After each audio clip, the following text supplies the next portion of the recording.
we are kind of like all different puzzle pieces, right? When God made us, we're all different, right? You might have a different favorite season, you might have a different favorite color, you might think something a little bit different, you might live somewhere different. Some people might not go to church, some people might go to a different house of worship, some people might not go at all, but we're all little pieces of this puzzle that come together to make a beautiful creation all together, okay? So we all work and belong together, and we're better when we're together. And let us consider how to provoke one another to love and good deeds, not neglecting to meet together, as is the habit of some, but encouraging one another, and all the more as you see the day approaching. In May 2023, the U.S. Surgeon General Vivek Murthy called loneliness a public health epidemic. By loneliness, he meant the feeling that you do not have meaningful or close relationships or a sense of belonging. An epidemic meaning this is widespread. It's practically a disease. Younger people are even more likely to experience loneliness.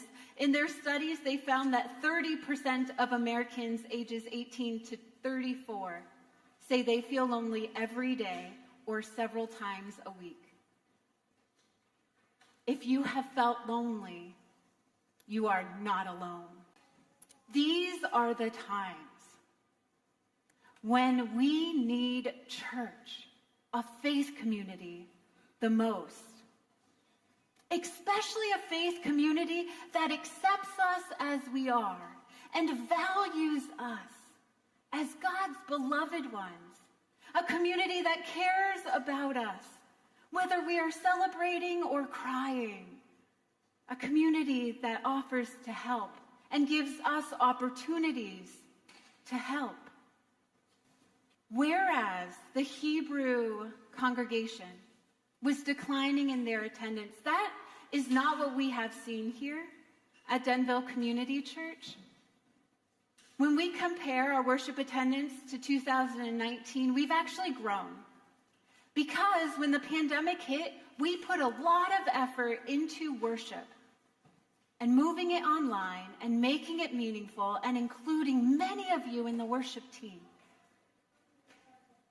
Our worship attendance is not just the people you see here in the sanctuary, but it's also people who join us on Facebook and YouTube. And I keep pointing this way because one of the main cameras is right there. We know that vitality markers for congregations include worship, small groups, missions, generosity, and professions of faith.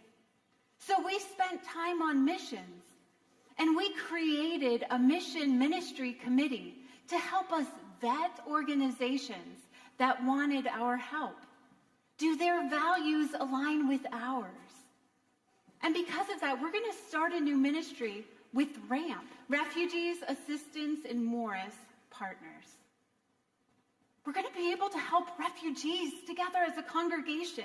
And our mission ministry committee vetted this program. Yes, it aligns with our values as followers of Jesus Christ. We know that so many people are still lonely. This can be a place to develop meaningful relationships and find a sense of belonging. So let us open our doors and our hearts to others.